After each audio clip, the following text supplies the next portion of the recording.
d'interpeller directement un élu avec des termes qui sont, selon moi, inappropriés. C'est là l'intimidation. On voit là, on ne se fera pas de cachette, on voit que vous ne l'avez pas digéré, cette affaire-là. Ben, je peux pas le digérer. Okay.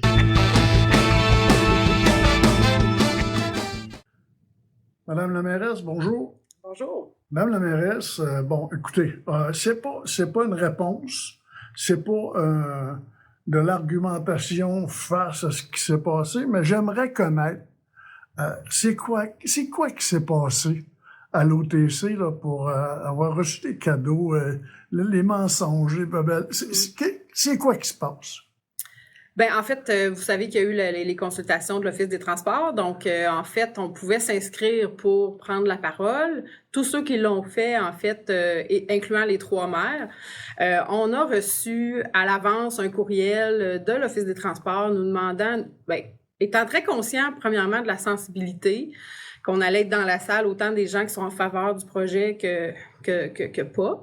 Donc, qui demandaient du respect du civisme entre les intervenants, qui nous demandaient d'intervenir auprès de la présidente, tout simplement.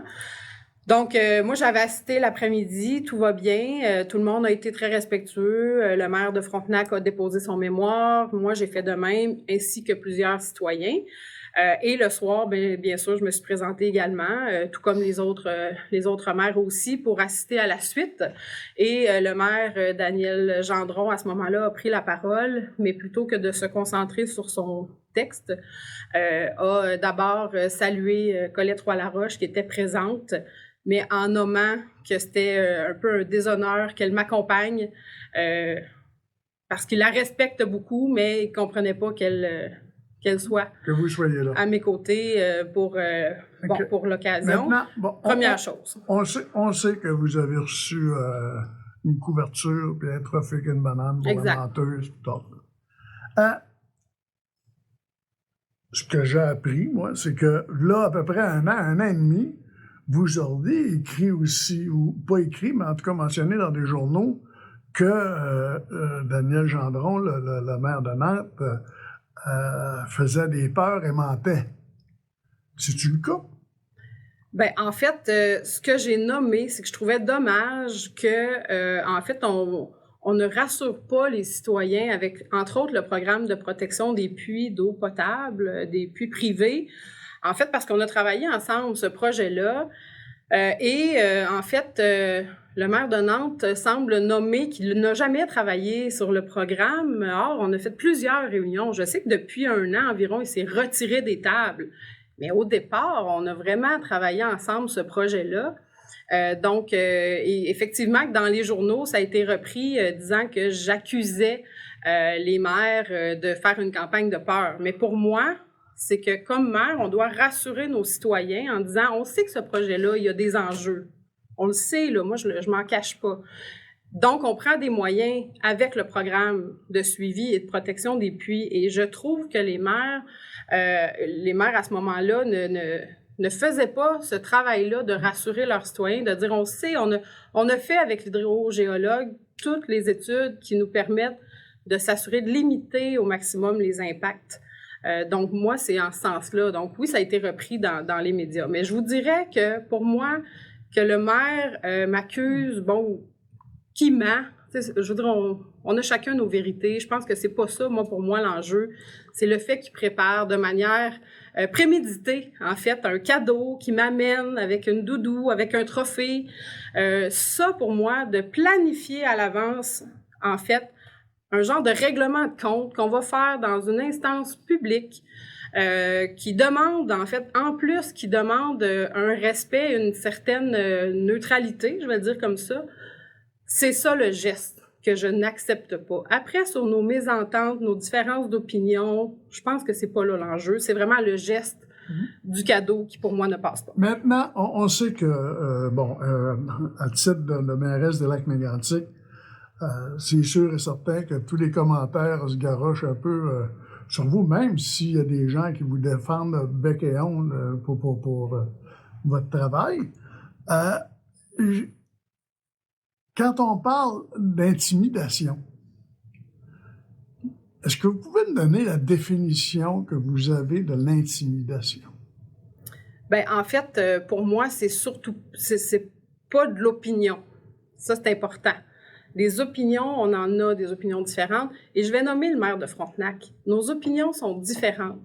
Mais à date, il n'a jamais manqué de respect, au sens, il n'a pas été trop loin, comme je vous le dis, de prévoir un geste, un cadeau, de publiquement aller trop loin en nommant non pas son opinion sur le projet, mais plutôt, je vais dire, d'interpeller directement un élu avec des termes qui sont, selon moi, inappropriés. C'est là l'intimidation. On voit là, on ne se fera pas de cachette, on voit que vous ne l'avez pas digéré, cette affaire-là. Ben, je peux pas le digérer. Okay, on peut pas tolérer ça.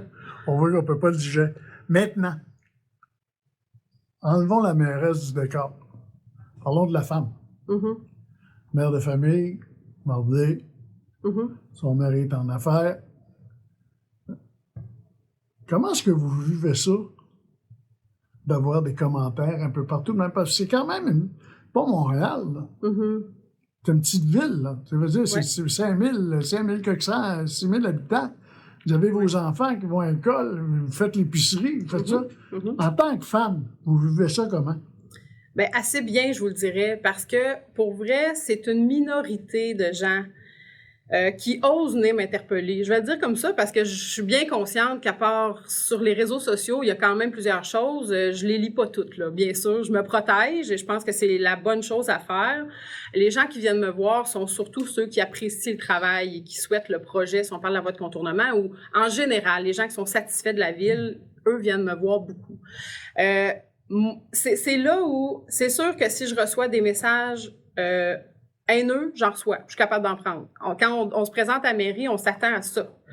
C'est juste que quand ça tombe dans les menaces, même menaces de mort, j'en ai reçu, là, puis là, je parle pas du maire, là, on s'entend, là, de d'autres citoyens, je l'ai nommé la semaine passée, des plaintes à la SQ, j'en ai fait quelques-unes, là, depuis le début de mon mandat. Ça va trop loin. C'est intolérable. Si on voit une femme se faire frapper sur le trottoir, faut agir.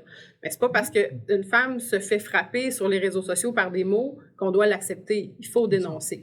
Mais ce que j'ai trouvé difficile dans ce cas-ci, c'est que c'est un maire. C'est pour moi ça, là, ça fait toute la différence. Parce qu'un maire ou une mairesse, je pense qu'on a un rôle d'inspirer nos citoyens. Et je me disais que si on inspire à la haine ou on inspire à l'incivilité, peu importe comment on le nomme, ben pour moi, ça veut dire qu'on peut s'en aller n'importe où en termes de société. Et moi, je pense que nos citoyens méritent mieux. En terminant l'entrevue, quand vous faites l'analyse de tout ce qui s'est fait depuis le début de la demande de la voie de contournement, y a-t-il des choses que vous changeriez? Pensez-vous que y a-t-il des affaires qui disent, regarde, je ferai pas ça comme je l'ai fait, je referais autrement? Moi, personnellement, non. Ce que je changerais, oui, je changerais des choses. Je ferais en sorte que Transport Canada et le Canadien Pacifique communiquent davantage, informent davantage, mieux sur le projet. Parce que je suis convaincue que parce qu'il n'y a pas beaucoup de communication, d'information, ça fait que il y a de la désinformation qui circule. Et ça, je pense que c'est un enjeu important. Ensuite de ça, je pense qu'il faut faire confiance. Moi, c'est la position que je décide de prendre. La ville de Lac-Mégantic, et là c'est moi qui est la représentante, mais les autres conseils municipaux avant moi l'ont aussi fait, ont toujours souhaité que la voie ferrée sorte du centre-ville. Après, elle va où, à quel endroit, techniquement, qu'est-ce qui est possible de faire? Il y a eu plusieurs firmes qui ont fait les travaux. Nous, on choisit de faire confiance à ces firmes-là qui ont travaillé. Ensuite, il y a eu le processus. Le BAP, c'est sérieux, le Bureau d'audience publique en environnement.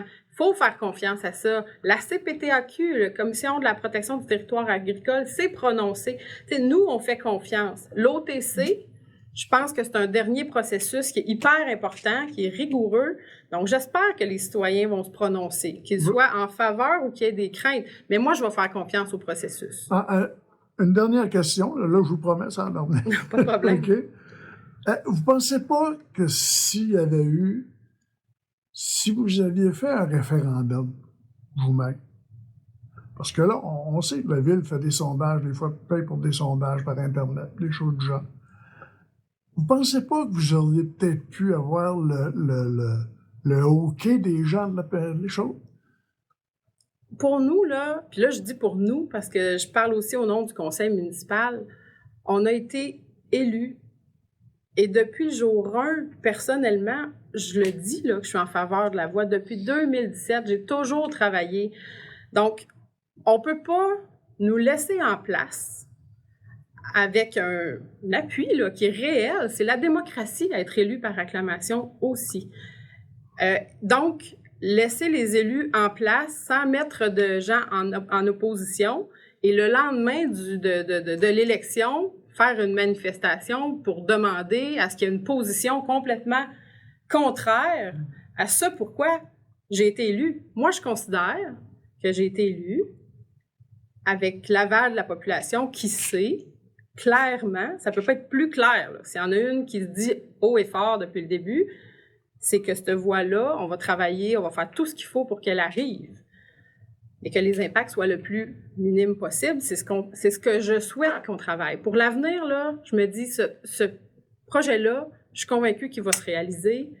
Il aura des impacts. Il ne faut pas se cacher. Comment on peut s'assurer qu'il soit limité? Ce que je souhaite, c'est que le maire de Nantes revienne autour de la table parce qu'avec le maire de Frontenac, et nous, la ville, on travaille là, pour limiter avec le programme de protection de puits. Il faut que la municipalité, les citoyens de Nantes aient leurs représentants autour de la table pour les défendre, autant au niveau des puits qu'au niveau des autres enjeux. Madame la mairesse, merci beaucoup. Merci.